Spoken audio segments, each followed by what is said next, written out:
அன்னைக்கு பேதுரு கிட்ட போய் பேசுறாரு ஆண்டவர். பேதுரு கிட்ட போய் பேசுறாரு. அப்ப சொல்றாரு பேதுரு, ஐயரே நாங்க முழுதும் பிரயாசப்பட்டு ஒண்ணும் கிடைக்கலன்னு சொல்றாரு. அதேதான் இங்க வந்து இதே திரும்பி திரும்பி அதே வேலைக்கு போறாங்க. ஒண்ணாகப்படல. அவங்களுக்கு தெரியும் ஆண்டவரோடு கூட ஊழியம் செஞ்சாங்க, ஆண்டவரோடு கூட சுத்தினாங்க, ஆண்டவரோடு கூட பிசாசுகளை விரட்டினாங்க, சொஸ்தமாக்குனாங்க, எல்லாத்தையும் செஞ்சுட்டு திருப்பி தங்களுடைய பொழைப்பை பத்தி யோசிக்க ஆரம்பிச்சுட்டாங்க. ஊழியத்துல காலை வச்சுட்டு, ஊழியத்துக்குள்ளாக வந்துட்டு, ஆண்டவருக்குள்ளாக வந்துட்டு, ஆண்டவருக்காக அநேக காரியங்களை செஞ்சுட்டு திரும்பி கலப்பையின் மீது கையை வச்சுட்டு திரும்பி பார்த்தா என்ன ஆகும் தெரியும்ல, வேதம் சொல்லுது. இதேதான் இந்த இடத்துலயும் அவங்க ஒன்றும் அகப்படவில்லை.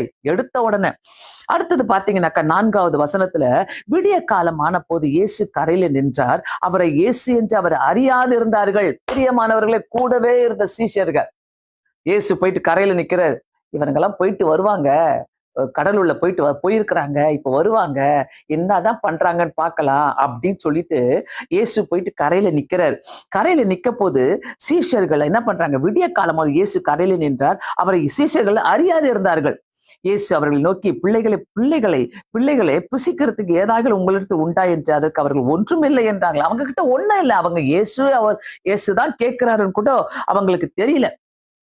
அப்புறம் பாத்தீங்கன்னாக்கா 6வது வசனத்துல, அப்பொழுது நீங்கள் படவுக்கு அதுக்கப்புறம் பாருங்க, 5வது வசனத்து போறதுக்கு முன்னாடி இயேசு அந்த கரையில வந்து நிக்கிறாரு. அந்த கரையில வந்து நின்னா அவங்களும் வெறும் கையா இருக்கிறாங்க. நிறைய நேரங்களில நம்மளுடைய வாழ்க்கையில ஆண்டவரை விட்டு விலகி போகும்போது வெறும் கையா வெறும் மனசாதான் நிற்போம்.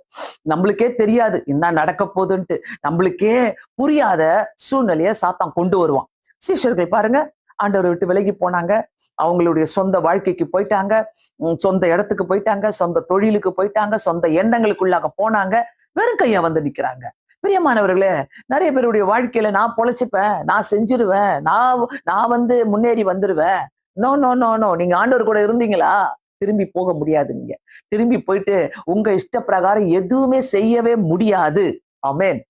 சோ இந்த இடத்துல அதை தான் நான் பாக்குறேன். சோ எம்ப்டினஸ், அவங்களுக்குள்ள ஒரு எம்ப்டினஸ்,